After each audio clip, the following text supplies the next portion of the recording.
ناظرین، 10 سال سے بھی کم وقت میں چاند پر ایک خود مختار شہر بسانے کا دعویٰ کیا گیا ہے۔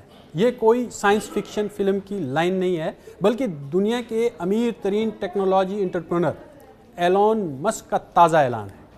ایک ایسا منصوبہ جس نے خلائی تحقیق اور عالمی طاقتوں کی جتنی بھی خلائی دوڑ ہے اور انسانوں کے مستقبل سے جڑی بحث کو ایک بار پھر گرما دیا ہے اور تیز کر دیا ہے۔ سوال صرف یہ نہیں کہ چاند پر شہر بنے گا یا نہیں، بلکہ سوال یہ ہے کہ کیا انسان واقعی زمین سے باہر اپنی دوسری دنیا بسانے کے مرحلے میں داخل ہو چکے ہیں۔ میں ہوں عرفان رینا اور آپ دیکھ رہے ہیں نیوز 18 کا social media plate form. Tesla اور اسپیس ایکس کے سی ای او ایلون مسک نے اعلان کیا ہے کہ ان کی کمپنی اسپیس ایکس اب خلائی مشنز کو اگلے مرحلے میں لے جا رہی ہے، جہاں مقصد صرف راکٹ بھیجنا نہیں بلکہ خلا میں مستقل انسانی آبادی بسانا ہے۔ مسک کے مطابق ہدف یہ ہے کہ 10 سال سے بھی کم عرصے میں چاند پر ایک ایسا شہر قائم کیا جائے جو خود اپنی ضروریات پوری کرنے کے قابل ہو، یعنی خوراک، توانائی، رہائش اور بنیادی انفراسٹرکچر کے لیے زمین پر مکمل انحصار نہ کر سکے۔ اس کے بعد اگلا مرحلہ مریخ پر انسانی شہر بسانے کا ہوگا، جس کے لیے یہ 20 سال کا ٹائم فریم دیا جا رہا ہے، یعنی 10 سال چاند کے لیے، 20 سال مریخ کے لیے۔ ایلون مسک کا ایلون مسک نہیں رکے، انہوں نے کہا کہ اسپیس ایکس کا بنیادی مشن جو ہے وہ زندگی اور شعور کو ستاروں تک پھیلانا ہے۔ ان کے مطابق انسانی تہذیب کو صرف ایک سیارے تک محدود رکھنا خطرناک ہے، کیونکہ کسی عالمی آفت، بڑے جو جنگی تصادم یا قدرتی تباہی کی صورت میں پوری تہذیب خطے میں، مطلب جتنا بھی تہذیبیں ہیں اس وقت دنیا کے اندر، اس خطے کے اندر، اس پوری یونیورس کے اندر، تو یہ خطرے میں پڑ سکتی ہیں۔ اس لیے وہ انسان کو ملٹی پلانٹ جو اسپیشیز یعنی کئی سیاروں پر بسنے والی مخلوق بنانا چاہتے ہیں۔ یہاں پر ایک اہم سوال کھڑا ہو جاتا ہے، یہی ایک سوال نہیں ہے، مریخ نہیں، پہلے چاند کیوں؟ مسک اس کی وجہ بہت عملی انداز میں سمجھا رہے ہیں۔ ان کے مطابق مریخ تک سفر کا موقع ہر 26 مہینے میں آتا ہے اور وہاں پہنچنے میں تقریباً 6 ماہ لگتے ہیں، جبکہ چاند کے لیے تقریباً 10 دن میں لانچ ممکن ہے، اور سفر کوئی مسئلہ اگر ہو بھی جاتا ہے تو سپورٹ اور سپلائی ریسکیو نسبتاً آسان ہو جاتی ہے۔ اگر ہم مریخ پر جاتے ہیں تو وہاں پر مہینوں کی جو ہے وہ ہمیں اس کے لیے ٹائم چاہیے ہوتا ہے، اور وہاں پر ریسکیو آپریشنز نسبتاً مشکل ہے۔ اس لیے چاند کو ٹریننگ گراؤنڈ اور خلائی بیس کے طور پر دیکھا جا رہا ہے۔ چاند پر بننے والے موجودہ شہر روایتی شہر جیسا نہیں ہوگا، وہاں زیر زمین یا ڈوم نما اسٹرکچر بنائے جائیں گے تاکہ خلائی جو شعاعیں ہیں اور ریڈیشن سے بچنا ممکن ہو سکے۔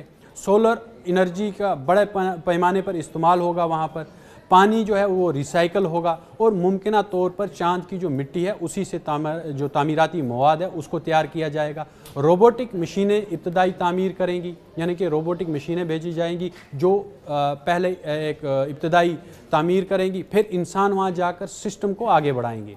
اس پورے منصوبے کی ریڑھ کی ہڈی اسپیس ایکس کا اسٹار شپ راکٹ ہے، جسے دنیا کا سب سے طاقتور اور مکمل طور پر ری یوزیبل راکٹ قرار دیا جا رہا ہے۔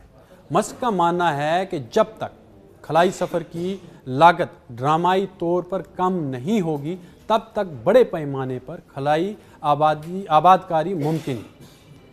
اسٹار شپ کو اس مقصد کے لیے بھی ڈیزائن کیا گیا ہے کہ بار بار استعمال، زیادہ جو وزن اٹھانے کی صلاحیت اور گہرے خلائی مشنز کے لیے موزوں ڈیزائن ہے۔ مسک کے منصوبے کے مطابق پہلے بغیر انسانوں والے مشنز بھیجے جائیں گے اور مشینری بھیجی جائے گی اس کے تھرو، جو لینڈنگ، سپلائی، خودکار تعمیر اور ماحول کے ڈیٹا کی جانچ کریں گی۔ اگر یہ مشنز اور مشینز کامیاب رہی تو اگلے مرحلے میں محدود تعداد میں انسان بھیجے جائیں گے۔ اس کے بعد ان مشنز کی جو فریکوینسی ہے اس کو بڑھا دیا جائے گا تاکہ انفراسٹرکچر میں تیزی لائی جا سکے۔ انہوں نے یہ بھی کہا کہ اگر ابتدائی ٹیسٹ کامیاب رہے تو 4 سال کے اندر انسانوں کو مریخ پر بھیجنے کی کوشش کی جائے گی۔ اس کے بعد ایک اور مرحلہ آئے گا اور مرحلہ وار اسپلائی کے تھرو جو مشینیں ہیں اور مزید انسانی ٹیمیں ہیں وہ بھیجی جائیں گی تاکہ 20 سال کے اندر مریخ پر ایک خود کفیل شہر قائم کیا جا سکے۔ لیکن یہ منصوبہ جتنا پرجوش ہے اتنا ہی متنازع بھی ہے۔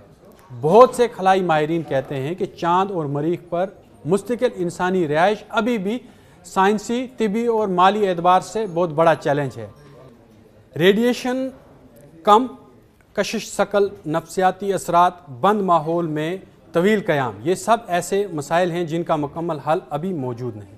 کچھ ماہرین کا کہنا ہے کہ اربوں ڈالر خلا میں شہر بسانے کے بجائے زمین کے مسائل حل کرنے پر خرچ ہو سکتے ہیں۔ دوسری طرف جو حمایتی ماہرین کہتے ہیں کہ بڑی چھلانگیں ہمیشہ خطرے کے ساتھ آتی ہیں۔ اگر انسان نے سمندر پار سفر ہوائی جہاز یا خلائی اسٹیشنز کے وقت بھی یہی سوچا ہوتا تو ترقی رک جاتی۔ ان کے مطابق پرائیویٹ اسپیس کمپنیوں کی رفتار سرکاری پروگراموں سے کہیں زیادہ تیز ہے اور یہی تبدیلی کا اصل محرک ہے۔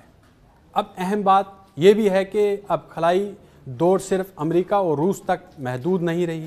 چین، یورپ، بھارت اور نجی کمپنیاں سب چاند اور مریخ کے مشنز پر کام کر رہی ہیں۔ یعنی آنے والے سالوں میں خلائی تحقیق کا میدان ہے بلکہ اسٹریٹجک اور معاشی مقابلے کا نیا مرکز بھی بن سکتا ہے۔